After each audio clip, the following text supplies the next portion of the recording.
तो अच्छा मंजू आंटी आप 314 नंबर की गाथा पढ़ दीजिए से। हाँ। जह बंदे मुत्तूण यह बंधन बद्धो ये पावती विमोखम तह बंदे मुत्तूण जीवो संपादि विमोखम। ठीक, टीका पहले पढ़ो। मंगलाचरण, पहले मंगलाचरण और उसके बाद 314 नंबर की गाथा बस। ठीक। मंगलाचरण मंगलाचरण कौन? आप करेंगे मंजू पंडित जी। आंटी? आज पंडित जी नहीं आएंगे। ओह। बोलो अनंतानंद सिद्ध परमेश्वरी भगवान की जय। ओंकारं बिंदु संयुक्तम नित्यं ध्यायन्ति योगिनः कामदं मोक्षदं चैव ओंकाराय नमो नमः। अविरल शब्द गणोग प्रक्षाली सकल भूतल मल कलम का मुनि विरूपासिता सरस्वती अरुतोनो दुरितान अज्ञान तिमिरान्धानां ज्ञानाञ्जन शलाकया चक्षुरुन्मीलितं येन तस्मै श्री गुरुवे नमः। श्री परम गुरुवे नमः। परम्पराचार्य श्री गुरुवे नमः। सकल कलुष विध्वंसम श्रेयसां परिवर्तकम धर्म संबंधकम पुण्य प्रकाशकम पाप प्रणाशनम भव्य जीवन प्रतिबोधकारकम इदं शास्त्रम श्री समय नामधेयम अस्य मूल ग्रंथकर्ता श्री सर्वज्ञ देवा तदुत्तर ग्रंथकर्ता श्री गणत देवा प्रतिगणत देवा तेषां वचनानुसारे श्री जयसेन स्वामी कृतेन आचार्य विद्यासागर जी अनुवादेन श्री समय नामधेयम श्रोतारशा सावधानतया शृण्वन्तु। मंगलम भगवान वीरो मंगलम गौतमो गणी मंगलम कुंद कुंदाद्यो जैन धर्मोस्तु मंगलम सर्व मंगल मांगल्यम सर्व कल्याणकारकम प्रधानम सर्व धर्माणां जैनम जयतु शासनम जैनम जयतु शासनम जैनम जयतु शासनम। समय सार की गाथा बोलनी है क्या? एक बार 314 नंबर की प्राकृत वाली गाथा आप पढ़ दीजिए। पढ़ी ना ये तो अपन ने। हाँ, मंगलाचरण के अभी पहले पढ़ी पढ़, ना। मंगलाचरण के पहले पढ़ दिया था ना, इसीलिए। जय बंदे मुत्तूण यह बंधन बद्धो यह पावदी विमोखम तह बंदे मुत्तूण जीवो संपादि विमोखम। जो पाश से कस बंधा यदि पाश छोड़े तो पाश से जट विमुक्त नितांत पाले। तू कर्म बंध झट से यदि काटता है पाता विमुक्त बन शीघ्र विराटता है। अब ये 314 नंबर की जो गाथा है, इसका मंजू दीदी ने आप सभी को प्राकृत की गाथा और हिंदी पद्यानुवाद आचार्य श्री गुरुवर विद्यासागर जी का सुनाया। इसकी टीका मैं बोल देती हूँ, फिर मंजू दीदी को बोलेंगे थोड़ा सा एक्सप्लेन करने के लिए, क्योंकि आज भैया जी शायद नहीं आए। जोका मंदिर संडे को वो जाने के लिए बोल रहे थे कि जोका मंदिर में जाऊंगा तो वहां पे मुझे समय लग जाएगा। टीका में यहाँ क्या लिखा हुआ है? जय बंधे छित्तुण य बंधन बद्धो य पावती विमुख। जैसे बंधन में बंधा हुआ कोई पुरुष रस्सी के बंध को, साकल के बंध को व काठ की बेड़ी के बंध को, किसी भी चीज से किसी भी चीज को बांधा जा सकता है, चाहे वो रस्सी हो या काठ की बेड़ी हो या फिर साकल हो। इस बंधन को तोड़ करके, किसी को फोड़ करके एवं किसी को खोल करके, आप बंधन को तोड़ो, फोड़ो या खोलो, लेकिन बंधन से मुक्त हो जाते हैं अपने विज्ञान और पुरुषार्थ के बल से। उस बंधन से छुटकारा पाता है। कैसे? विज्ञान और पुरुषार्थ। तह बंदे चित्तुण यह जीव संपावादी विमुख। उसी प्रकार यह जीव,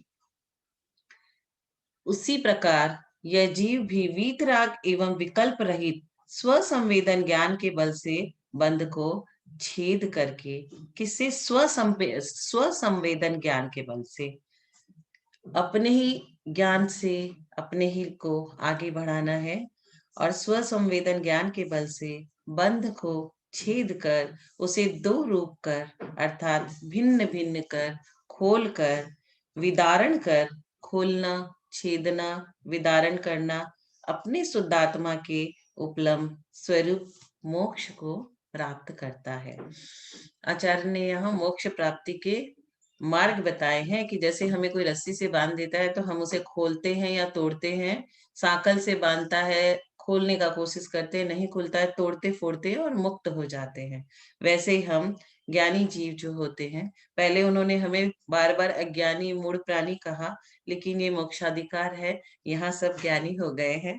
तो ज्ञानी जीव क्या करते हैं, अपने स्व संवेदन ज्ञान से अपने बंध को तोड़ करके खोल करके मोक्ष को प्राप्त करते हैं। लेकिन हम अभी भी अज्ञानी हैं क्योंकि हम इस प्रयास में अभी लगे नहीं हैं।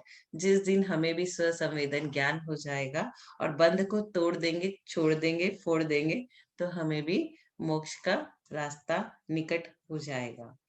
यहाँ शिष्य प्रश्न करता है कि इस प्राभृत ग्रंथ में निर्विकल्प स्व संवेदन ज्ञान होता हुआ बताया गया है, वह तो किसी भी प्रकार घटित नहीं होता है, क्योंकि चक्षु आदि के द्वारा दर्शन होता है, जो कि सत्ता मात्र अवलोकन स्वरूप है, उसे जैन मत में निर्विकल्प कहा है।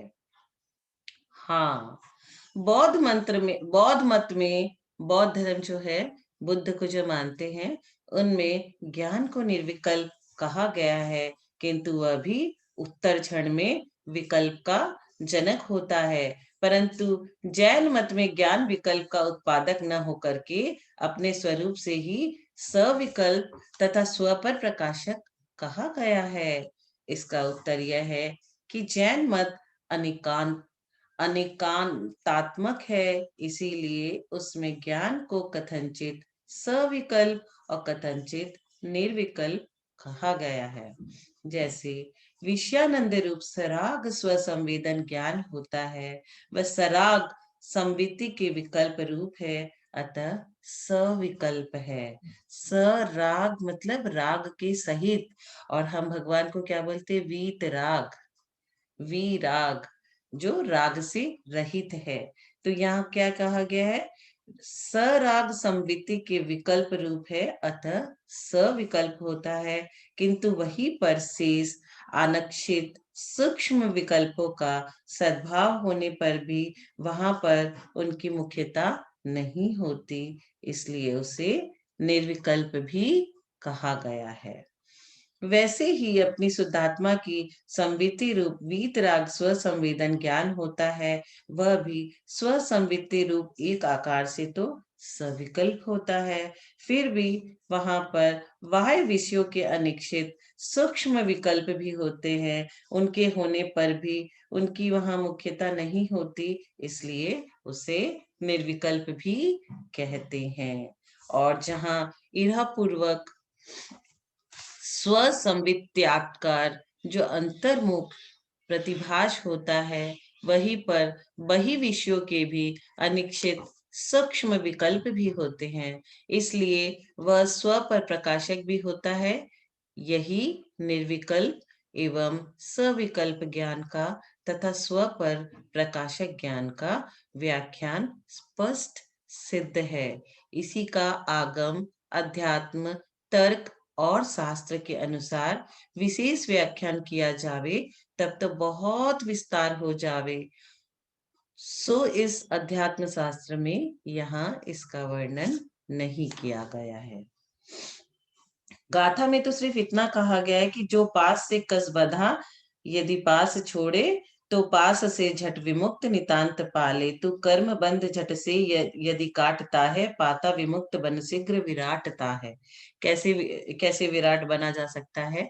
अब इसको एक्सप्लेन करने के लिए हमारे ग्रुप में बहुत विद्वान बैठे हैं, ललिता आंटी है, मंजू आंटी है, तो मैं क्रमशः एक एक जन का, जैसे एक डिबेट होता है ना, उसमें सब अपना अपना वक्तव्य रखते हैं, वैसे ही आज इस तरह से इंटरेक्टिव सेशन चलाने का मन है कि सब अपना अपना विचार प्रकट करे इस गाथा के ऊपर। तो सबसे पहले ललिता आंटी को मैं आवेदन करूंगी कि ललिता आंटी, आप ये हमें 2 लाइन की जो गाथा है उसका पहले संस्कृत प्राकृत का एक एक शब्द समझा दे हमें, और उसके बाद जो भी यहाँ पे अपना वक्तव्य रखना चाहते हैं, मंजू आंटी है और बाकी सभी, कुछ भी जो उनको लगे अपने हिसाब से उसको एक्सप्लेन करें या हमें समझाएं।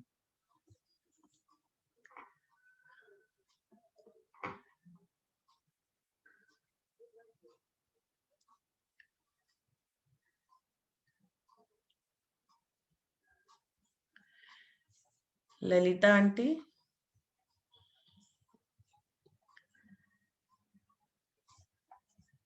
मंजू आंटी, आप बोल रहे हो? सुने, विजया जी को बोलो ना, उनको बहुत अच्छा ज्ञान है, वो अपने को पूरा ही समझा देंगी। आज विजया जी तो अपने बहुत सिंसियर है, सीनियर है। आज आपको हम तो लोग बहुत चीजें नहीं समझती। विजया आंटी का मंजू दीदी आप ही समझाइए, मंजू दीदी आप ही समझाइए। नहीं विजया जी, आपके सामने में तो बहुत हूँ, छोटी नहीं, नहीं, आप मंजू समझाइए प्लीज। मंजू जी, आप ये वाला समझाइए, सविकल्प और निर्विकल्प। निर्विकल्प क्या होता है ये समझाइए, एक एक वर्ड को लेके थोड़ा सा एक्सप्लेन करते हैं तो थोड़ा इंटरेस्टिंग लगेगा हमें। सविकल्प यानी विकल्प सहित, निर्विकल्प यानी विकल्प रहित। तो जो आत्मा का स्व संवेदन ज्ञान है, वो वैसे जिस जो करता है ऐसा, उसको बाह्य निमित्त से थोड़ा उसका विकल्प उसमें भी चलता है, लेकिन उसकी मुख्यता नहीं है वहां, उसकी तो गौणता हो गई। और जो वाकई में वो अपना स्व संवेदन ज्ञान कर रहा है अपनी आत्मा से, तो उसकी यहाँ मुख्यता हो गई। क्योंकि जैन धर्म अपना अनेकांत धर्म है, तो इसमें दोनों अपेक्षाएं लगानी पड़ेगी कि उसको जो बाहर का थोड़ा सा विकल्प आ रहा है तो वो सविकल्प है, पर वैसे वो अपने निर्विकल्प ध्यान में ही रहता है। मेरे को नहीं आता सोनू, नहीं, मैं नहीं जानती। यही पूछना था कि हम लोग जो रोज पढ़ते हैं, इतने ध्यान से सुनते हैं, तो आपने अच्छा बोला, अच्छा एक्सप्लेन किया। और यहाँ पे जैसे होते हैं ना, सब मेरिटोरियस स्टूडेंट की क्लास है ये, बहुत सारे जो ऑलरेडी ज्ञान लेकर के बैठे हुए हैं, वो सारे ज्ञानी लोग हैं यहाँ पे। तो किसी को भी बोलो तो वो बहुत अच्छे से एक्सप्लेन कर सकता है। विजया आंटी को तो कोई सब्जेक्ट चुनना ही नहीं पड़ता है, वो सारे सब्जेक्ट पे इतना सुंदर बोलती है ना, उनका ज्ञान वही बहुत है, उनको तो उनको याद भी उनका सारी यार गाथा है। अच्छी चीज़ है। हाँ, 50 नहीं गाथा नहीं नहीं, याद कर उनकी रखी है उन्होंने, 50 गाथा उनको और याद इनकी है बढ़िया से। आवाज अच्छी, एकदम अच्छी आवाज है उनकी एकदम। हाँ, आवाज बहुत अच्छी, बहुत क्लियर और अच्छे से हाँ, समझाती है हमें। तो बहुत शुद्ध उच्चारण और सब, उनको ही अपन वो हाँ, करते हैं। विजय आंटी, आप अब हमें समझाइए ये गाथा नंबर 314। सभी को सादर जय जिनेन्द्र। मैं समझा तो नहीं पा रही हूँ, लेकिन फिर भी अपने अब आप बोल रहे हो तो जरा कोशिश करती हूँ। जह बंधे मुत्तू न, यानी जैसे कोई जीव बंधा हुआ है। अपन यहाँ भी देखते व्यवहार में भी, जैसे किसी को अपन ने बांध के रखा है, तो वह कोशिश कैसे करेगा, अपनी बुद्धि चलाएगा उसमें कि ऐसा खोलना है या ऐसा इसको तोड़ना है या इसको ऐसा अपने को निकलना है इसमें से, ऐसी कोशिश व्यवहारिक दृष्टि से भी हम देखते हैं। यहाँ अभी अपनी जो बात चल रही है कर्मों के बंधन की बात चल रही है। यहाँ हमें आचार्य भगवान ये बता रहे हैं कि कर्मों से कैसे छूटना है अपने को। तो कर्मों से छूटने के लिए भी हमें क्या करना पड़ेगा, अपना पुरुषार्थ करना पड़ेगा, अपने बुद्धि का उपयोग करना पड़ेगा। तो जैसे कर्म इस प्रकार के जो व्यवहारिक बंधन को तोड़ने की हमने कोशिश की है, तो वैसे ही हमें अपने कर्मों के बंधन तोड़ने की यहाँ कोशिश करने का, पुरुषार्थ करने का उपदेश आचार्य भगवान यहाँ दे रहे हैं। जैसे हम किसी को देखते हैं, किसी को समझते हैं, तो हम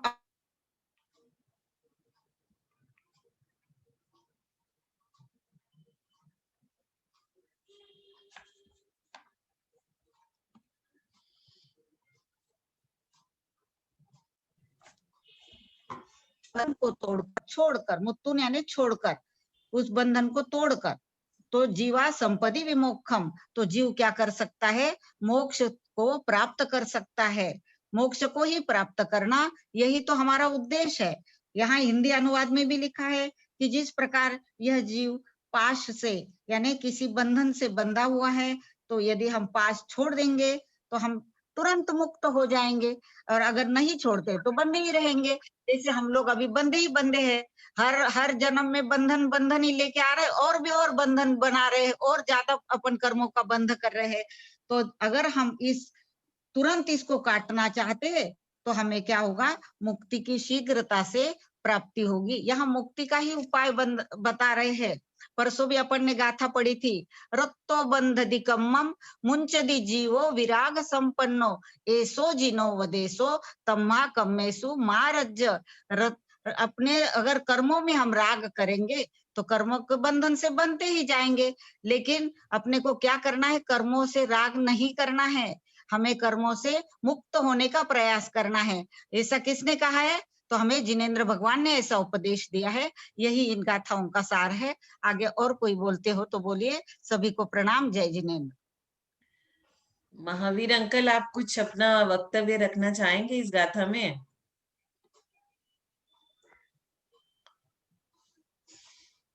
नहीं तो मैं आंटी से रिक्वेस्ट करूंगी, विजय आंटी से, कि 315 नंबर की गाथा प्राकृत वाली पढ़े और हिंदी वाला पढ़े।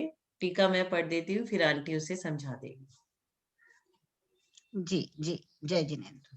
गाथा नंबर 315। बंधानम च सहावम वियानिदु अपनो सहावम च बंधे सुजो न रज्जदि शोकम विमोक्षणम कुणदी। शुद्धात्मका परम निर्मल धर्म क्या है, क्या बंध लक्षण विलक्षण कर्म क्या है। यो जान मान मतिमान प्रमाण द्वारा छोड़े कुबंध गहते शिव धाम द्वारा। बहुत सुंदर। इस प्रकार मोक्ष पदार्थ को संक्षिप्त सूचना करते हुए 7 गाथाओं द्वारा प्रथम स्थल पूर्ण हुआ। क्या यही मोक्ष मार्ग है? इसका समाधान करते हैं। बंध के स्वभाव को और आत्मा के स्वभाव को जान करके जो पुरुष विरक्त होता है वही कर्मों को काट सकता है। यहाँ ऐसा आचार्य ने कहा, कर्मों को कौन काट सकता है? जो बंध के स्वभाव को और आत्मा के स्वभाव को जान करके जो पुरुष विरक्त होता है। किसी भी चीज से विरक्त हम कैसे होते हैं? जब उसको बहुत अच्छे से जान लेंगे कि ये सुख नहीं, सुखाभास है, इसमें रच पच के कुछ मिलने वाला नहीं है। बंधाणम च सहावम वियाणिदु भाव बंध मिथ्यात्व रागादिक है। उनके स्वभाव को जान करके हे उपादेय के विषय में विपरीत मान्यता अर्थात हेय को उपादेय और उपादेय को हेय समझना मिथ्यात्व कहलाता है। और जो मिथ्यात्व में पड़ा है वो प्रथम गुण स्थानवर्ती होता है। वो जब तक चतुर्थ गुण स्थानवर्ती नहीं हुआ तब तक तो उसका स्कूल में एडमिशन ही नहीं हुआ, तो क्वालिफाइड होने की बात तो दूर है, क्योंकि यहाँ मोक्ष का रास्ता बताया जा रहा है। पंचेंद्रिय के विषय में इष्ट और अनिष्ट का विचार होना रागादिक का स्वभाव है। उसे जान करके अपनो सहावम च केवल बंध स्वभाव को ही नहीं परंतु आत्मा की अनंत ज्ञानादि स्वभाव को जानकर बंधसु जोड़ रज्जदि द्रव्य बंध के हेतुभूत मिथ्यात्व और रागादि रूप भाव बंध है। मिथ्यात्व के संग राग, जो हम सब चीज से राग रखते हैं कि ये मेरा है, ये घर मेरा है, ये बंगलो मेरा है। 4 दिन के लिए धर्मशाला में भी चले जाते हैं तो वो मेरा वाला रूम वो मेरा हो जाता है। ये सब हमारे राग के विषय है। उनमें निर्विकल्प समाधि के बल से रंजायमान नहीं होता, सो कम विमुखम कुणवदी वह कर्मों का नाश करता है। इस पर प्रश्न होता है कि आत्मा और बंध को किस प्रकार भिन्न भिन्न किया जाए, क्योंकि यहाँ आचार्य ने यह समझाया है कि हमें आत्मा को और बंध को दोनों को समझना है बहुत अच्छे से। तो अब हमें विजय आंटी समझाएगी इस गाथा का अर्थ। जय जिनेन्द्र सभी को। बंधानम च सहावम, यानी हमें क्या करना है, बंध का भी स्वभाव समझना चाहिए। जैसे हम व्यवहार में भी देखते हैं कि सामने वाले का स्वभाव कैसा है, उसके अनुसार फिर अपना स्वभाव तो हमें पता ही होता है, उसके अनुसार हम फिर उसके साथ व्यवहार करते हैं। इसलिए अपने को यहाँ किससे मुक्त होना है, बंधन से मुक्त होना है। इसलिए हमें बंध का स्वभाव समझना है, बंधों का स्वभाव समझना है, और आत्मा का स्वभाव हमें पता है। तो इसलिए आत्मा का स्वभाव जानकर इससे क्या करना, हमें बंधन से विरक्त होना है। यानी उसके बिना हम कर्मों को काट ही नहीं सकेंगे। कर्मों को काटने का उपाय यहाँ बता रहे हैं। मोक्ष का दरवाजा, द्वार कौन सा है, ये यहाँ बता रहे हैं। तो वो कह रहे हैं कि बंधनम च सहावम वियाणिदु, यानी बंध का स्वभाव जानकर, और अपनो सहावम च, और अपने आत्मा का भी स्वभाव जानकर, बंधेसु जो न रज्जति, अब हमने जान लिया कि बंध का स्वभाव क्या है और आत्मा का स्वभाव क्या है, ये सब जानकर फिर बंधेसु जो न रज्जति, फिर जो बंधन से या बंध से राग नहीं करता है। बंध से राग करना यानी पंचेंद्रिय के विषय जो हमें बंध में कारणभूत है, ऐसे विषयों से हमें विरक्त होना है। ऐसे विषयों से हमें राग नहीं करना है, उनसे विरक्त होना है। वही क्या है, कर्म विमोक्षणम कुणदी, उसी के कारण हम कर्मों से मुक्त हो सकते हैं। बंधन के कारण हमें मालूम है, मिथ्यात्व, अविरति, प्रमाद, कषाय, योगा, बंध हेतवः, ये 5 बंधन के मुख्य कारण गिनाए है, और ये क्रम क्रम से जाएंगे। इसलिए पहले हमें मिथ्यात्व को छोड़ना है, पंचेंद्रिय के विषयों को छोड़ना है, प्रमाद, इन सबको हमें छोड़ना है, और फिर हम क्या है, मोक्ष के द्वार तक पहुंच सकते हैं। अपने आत्मा को स्वभाव को जानकर और बंध के कारणों को जानकर, बंध के कारणों से दूर होने के उपायों पर हमें पुरुषार्थ करना है और अपने आत्मा को बंधन से मुक्त करना है। यही इस गाथा का सार है। जय जिनेन्द्र सोनू दीदी। बहुत सुंदर बोलती हैं आप विजया नहीं दीदी, मंजू बहुत दीदी, सुंदर नहीं, बोलती हैं। मैं बहुत शून्य में हूँ, मैं बहुत नहीं, शून्य में नहीं, हूँ, लेकिन आपके अभी बोलने से पता चलता है कि आपको अंदर का ज्ञान है सारा। नहीं नहीं बेटा, बहुत नहीं। सुंदर। नहीं, कैसे बहुत पता में चला? बड़ी हूँ, लेकिन ज्ञान में बहुत छोटी हूँ। नहीं नहीं नहीं नहीं, ये तो वो महान था। अरे मंजू आंटी, 10वें गुणस्थान तक आदमी अज्ञानी होता है। जी, मुझको बहुत पता सही बात। है। तो हम लोग आप को, लोग हम पर लोग में तो कितना पढ़ रहे हो? अभी चतुर्थ गुणस्थान में ही है। चतुर्थ में है क्या? चतुर्थ गुणस्थान में, ये मान लीजिए हम लोग इतना 8 महीने से समय सार को समझ रहे हैं, जीवन में उतार रहे हैं, तो हम लोग अपने आप को प्रिज्यूम कर लेते हैं कि हम लोग सम्यक दृष्टि जीव है। और जीवन में कहाँ उतरे? और टारगेट रखना चाहिए कि भैया जी की तरह हम भी प्रतिमा लेके पंचम गुण स्थान में पहुंच जाए। घर तो छूटेगा नहीं जल्दी से किसी से। अब कोई और जो भी एक्सप्लेन करना चाहता है, ये 14 और 15 नंबर की गाथा में अपना कुछ भी वक्तव्य रखना चाहता है, या कुछ और अच्छे से उसको कोई और एग्जाम्पल देके बताना चाहता है, तो प्लीज बताएं। सरिता बोलेगी, सरिता।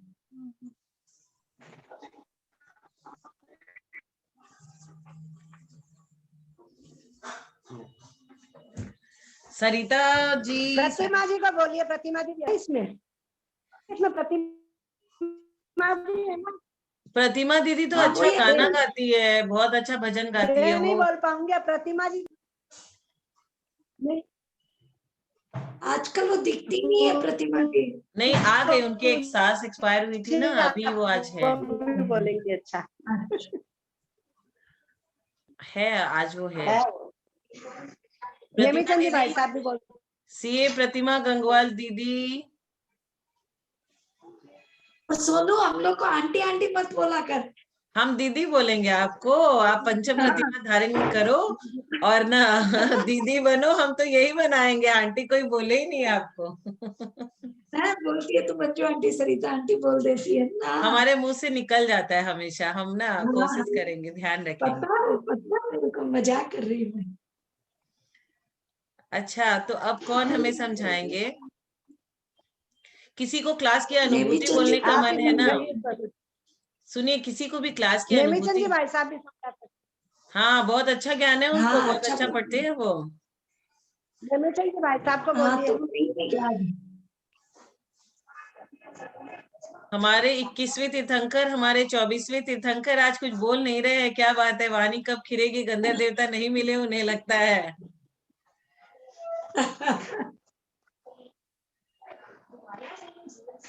मैंने सभी को अलाउ देम अनम्यूट देमसेल्फ कर रखा है। किसी को भी कुछ बोलना हो, क्लास की अनुभूति के बारे में अगर बोलना हो कि 8 महीने से हम पढ़ रहे हैं, हमें और क्या अच्छे से इसको चलाना चाहिए, या फिर सब ठीक चल रहा है। मंगलाचरण बोलने को लगा दो ना दीदी।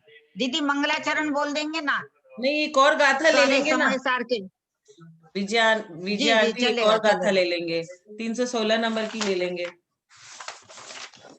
पहले पहले 2 मिनट किसी को भी मौका दे देते हैं, तो 14 और 15 के बारे में कुछ बोलना हो, या फिर क्योंकि मैं सब समय सबको म्यूट करके रखती हूँ, तो मुझे भी अच्छा नहीं लगता है कि किसी को कुछ मौका ही नहीं मिलता है। तो आज सभी को भरपूर मौका मिला है। किसी को भी क्लास की कोई अनुभूति अपने लैंग्वेज में बोलना हो 8 महीने से। श्रीलाल कोठारी जी, भैया जी, आपसे अनुरोध है कि आप थोड़ा सा कुछ भी क्लास के बारे में बोलना चाहते हो, 8 महीने से जो चल रहा है उसमें कुछ हमारे तरफ से कुछ त्रुटियां है, कुछ सजेशंस आपकी तरफ से है तो बोल सकते हैं।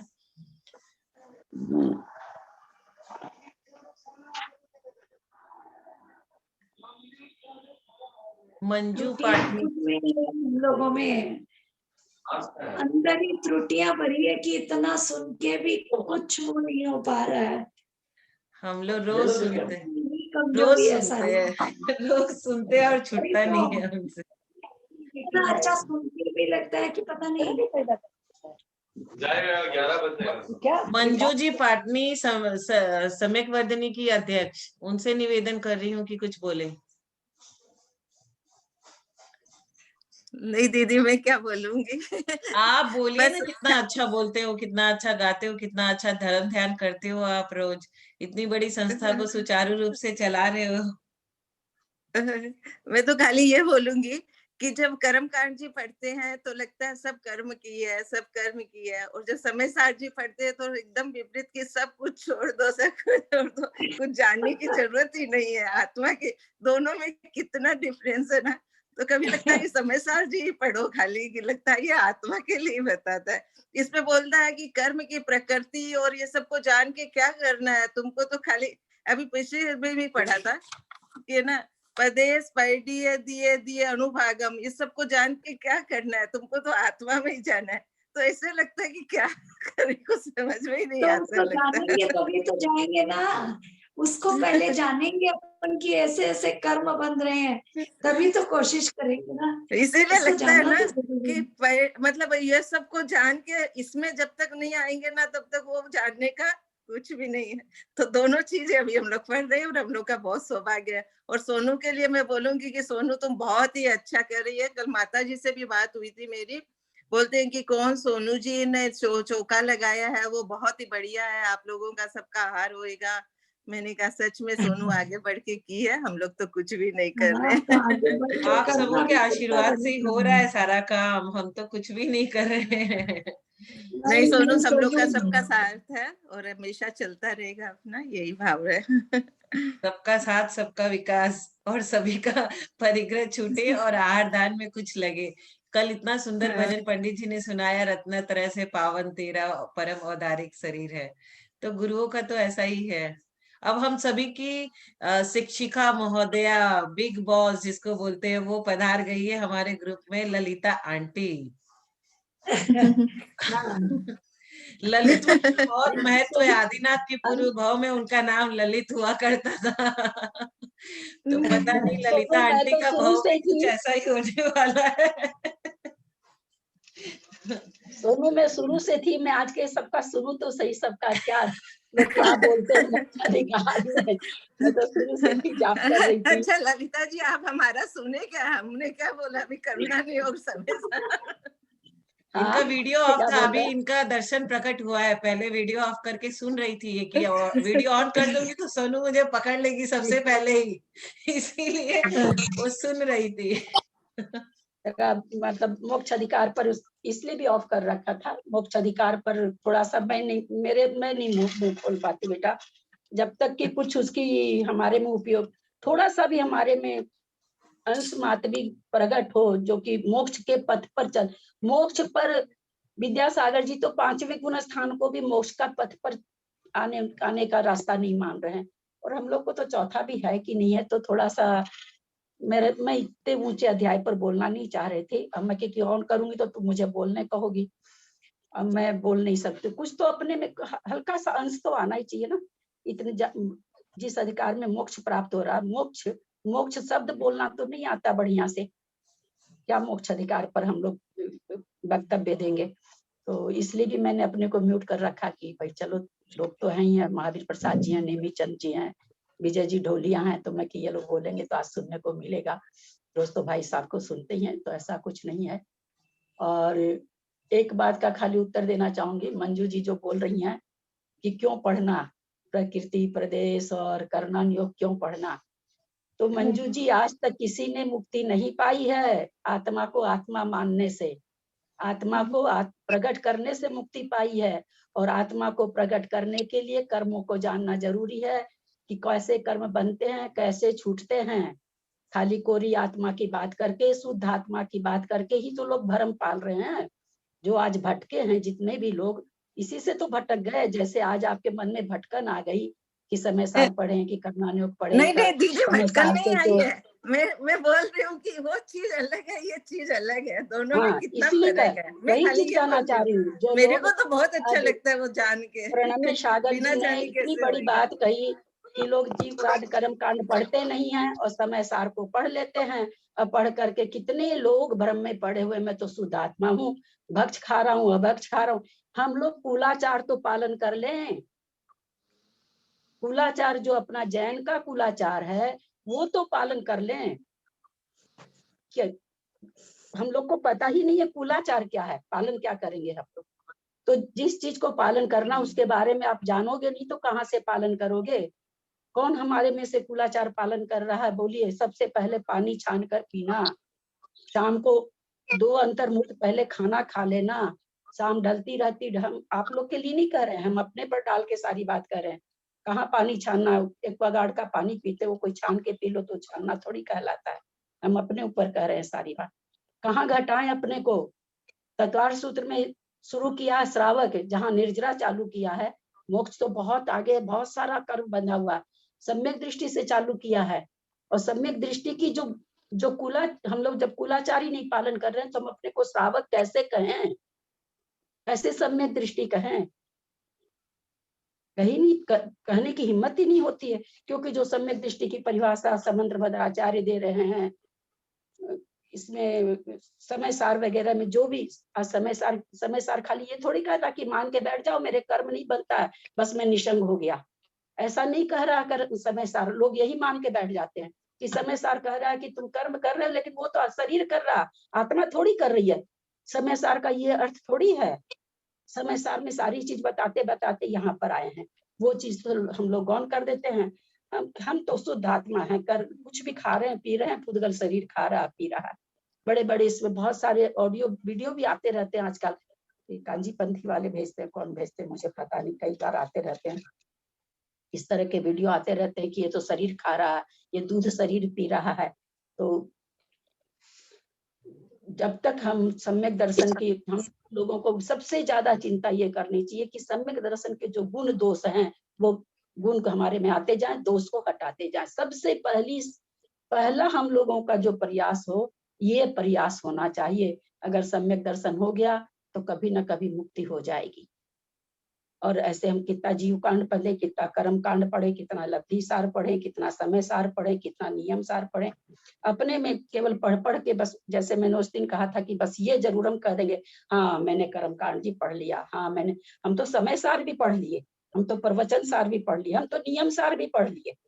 और अब हम लोग ये भी कह सकते हैं कि हमने लब्धि सार छपना सार की भी झलक पा ली। हुआ क्या, हमारे में क्या परिवर्तन आया। हमारे दरअसल सारी चीजों के लिए अपने में परिवर्तन, सब चीज पढ़ के व्यू यही रहना चाहिए कि हमको अपने में परिवर्तन करना है। मेरी अपनी ये दृष्टि है, मैं और किसी को नहीं कहती हूँ, मैं खुद को अपने को उपदेश देती रहती हूँ कि तू दिन भर ऐसा करती, कुछ अपने में कुछ चेंज करो, कोई भी चेंज करो। कसाई कम होनी चाहिए, मायाचारी कम होनी चाहिए। जो 4 कसाई, उस कसायों को कम करो कम से कम। जब भी मायाचारी जैसा परिणाम आवे, अपने आप को तुरंत रोको कि हाँ भाई हम मायाचारी करें, क्योंकि स्वयं के डॉक्टर हम स्वयं हैं। कोई दूसरा थोड़ी जान रहा मेरे मन में क्या चल रहा है, कोई नहीं जान रहा। सब हम अपने मन के डॉक्टर, तो हम अपने मन को सुधारें। इतनी बड़े बड़े ग्रंथ पढ़ के हमको ये शिक्षा लेनी चाहिए कि इन ग्रंथों की चरम सीमा को पाने के लिए हमको क्या करना चाहिए। सबसे पहले कसाई को कम करना चाहिए, और कसाई में क्रोध नहीं है, कसाई में मायाचारी है जो हम लोगों में भरी रहती है, कसाई में लोभ है जो हम लोगों में भरा हुआ है। मान भी थोड़ा सा दिखाने के लिए हम लोग सरल बन जाते हैं दूसरे के सामने कि ना हम मानी नहीं, हम तो बहुत सरल हैं, हमारे में तो बहुत समता परिणाम है। लेकिन ये अंदर जो लोभ और माया भरी हुई है वो कोई नहीं जानता है। सबसे ज्यादा माया, माया तो इतनी खराब भरी तरीके से, हर चीज में माया है। हम अपनी बात कह रहे हैं भैया, आप लोग कोई बुरा मत मानिएगा बिल्कुल भी। हम अपने को पढ़ के हम अपने मन को पढ़ के ये बात कह रहे हैं। हर आदमी अपना ही अनुभव बांटता है, दूसरे का अनुभव नहीं बांट सकता। आज आचार्यों ने इतने बड़े बड़े ग्रंथ लिखे हैं, उन्होंने अपना अनुभव डाला है उसमें, ऐसा नहीं कि हमारा अनुभव डाला है। तो हर आदमी अपने अनुभव के हिसाब से बात करता है। मेरी तो यही कामना है कि जितने लोग ग्रुप अटेंड कर रहे हैं, जितने लोग पढ़ रहे हैं, चाहे जिस क्लास में पढ़ रहे हो, हम लोग अपने को निरीक्षण, अपने डॉक्टर बन जाएं। बस अपने परिणामों के डॉक्टर बन जाइए और कुछ भी मत करिए। अनछना जल पीते हुए भी अपने परिणामों के डॉक्टर बन जाइए कि मैं किस तरह का हूँ, मैं प्रमादी हूँ या मेरे संभव नहीं हो रहा, देखो मैं कितने जीवों का ये अंदर, ये बस अपने डॉक्टर बन जाइए। बस एकदम अपने स्वयं के डॉक्टर बन जाएंगे। और अगर हम लोग भव्य हैं, निश्चित रूप से कभी ना कभी मोक्ष जाएंगे। ये हम लोग नहीं कह सकते हैं। रह गया अज्ञानी की बात, सोनू ने कहा 10वें गुण स्थान तक। मैं सोनू को खास करके कह रही हूँ बेटा, 10वें गुण स्थान तक नहीं, 12वें गुण स्थान तक अज्ञानी है ना। इसको ठीक कर लेना, क्योंकि नहीं जानने से आदमी बोलता है। मैं कोई वैसे उस भाव से नहीं बोल रही हूँ, क्योंकि आगे तुमको ध्यान रहे। 12वें गुण स्थान तक जीव अज्ञानी रहता है। 12वें गुण स्थान में ज्ञानावरण का नाश होता है, तब केवल ज्ञान का प्रकट होता है। ये मैंने अपनी भावना रखी है। आप लोग कोई भी अदरवाइज इसको नहीं लेंगे। मैंने अपना कष्ट का वर्णन किया है, और किसी का नहीं। मेरे मन में जो कष्ट है मैंने उसको बताने की कोशिश की है। और मैं यही सामायिक में भी चिंतन करती रहती हूँ कि कोई, और इसी कसायों से बचने के लिए मैं दिन भर शास्त्रों में उधेड़ बुन लगाए रखती हूँ। इस वाली कसाय को मौका ही नहीं दो ना। खाली मन शैतान का घर, खाली होंगी तब तो वो अंदर आएगी। मान या क्रोध कोई चीज आएगी, ऐसा रखो ही मत अपने आप को, खाली मत रखो, उलझाए रखो, किसी ना किसी चीज में उलझाए रखो, किसी चीज से